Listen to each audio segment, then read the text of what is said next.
اعوذ باللہ من الشیطان الرجیم بسم اللہ الرحمن الرحیم۔ مولا کائنات حضرت امیر المومنین علی ابن ابی طالب علیہ الصلوۃ والسلام کے مجموعہ کلام نہج البلاغہ کے پہلے باب کا خطبہ نمبر 120۔ جب خوارج تحکیم کے نام ماننے پر اڑ گئے تو حضرت ان کے پڑاؤ کی طرف تشریف لے گئے اور ان سے فرمایا، کیا تم سب کے سب ہمارے ساتھ صفین میں موجود تھے؟ انہوں نے کہا کہ ہم میں سے کچھ تھے اور کچھ نہیں تھے۔ تو حضرت نے فرمایا، پھر تم دو گروہوں میں الگ الگ ہو جاؤ،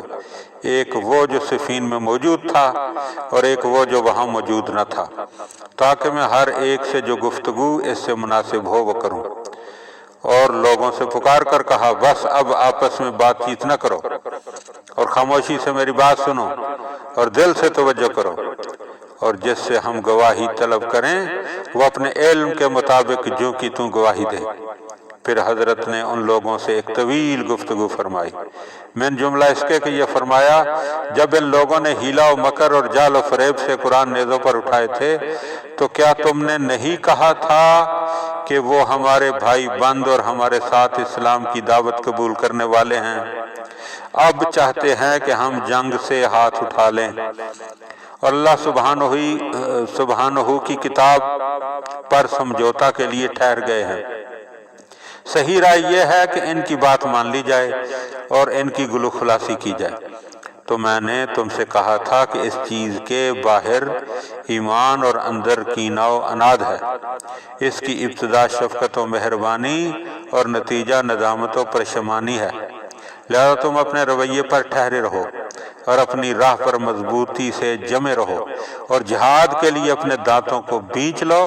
اور اس چلانے والے کی طرف دھیان نہ دو کہ اگر اس کی آواز پر لبیک کہی گئی تو یہ گمراہ کرے گا، اور اگر اسے یوں ہی رہنے دیا جائے تو ذلیل ہو کر رہ جائے گا۔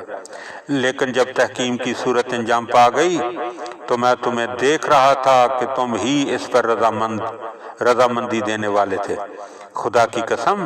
اگر میں نے اس سے انکار کر دیا ہوتا تو مجھ پر اس کا کوئی فریضہ واجب نہ ہوتا، اور نہ اللہ مجھ پر اس کے ترک کا گناہ عائد کرتا، اور قسم بخدا اگر میں اس کی طرف بڑھا تو اس صورت میں بھی میں ہی وہ حق پرست ہوں جس کی پیروی کی جانی چاہیے، اور کتاب خدا میرے ساتھ ہے، اور جب سے میرا اس کا ساتھ ہوا ہے میں اس سے الگ نہیں ہوا۔ ہم جنگوں میں رسول صلی اللہ علیہ وآلہ وسلم کے ساتھ تھے، اور قتل ہونے والے وہی تھے جو ایک دوسرے کے باپ، بیٹے، بھائی اور رشتہ دار ہوتے تھے، لیکن ہر مصیبت اور سختی میں ہمارا ایمان بڑھتا تھا اور حق کی پیروی اور دین کی اطاعت میں زیادتی ہوتی تھی، اور زخموں کی ٹیسوں پر صبر میں اضافہ ہوتا تھا۔ مگر اب ہم کو ان لوگوں سے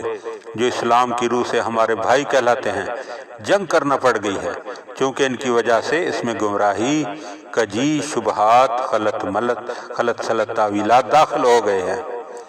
تو جب ہمیں کوئی ایسا ذریعہ نظر آئے کہ جس سے ممکن ہے کہ اللہ ہماری پریشانیوں کو دور کر دے اور اس کی وجہ سے ہمارے درمیان جو باقی ماندہ لگاؤ رہ گیا ہے اس کی طرف بڑھتے ہوئے ایک دوسرے سے قریب ہوں، تو ہم اسی کے خواہش مند رہیں گے اور کسی دوسری صورت سے جو اس کے خلاف ہو ہاتھ روک لیں گے۔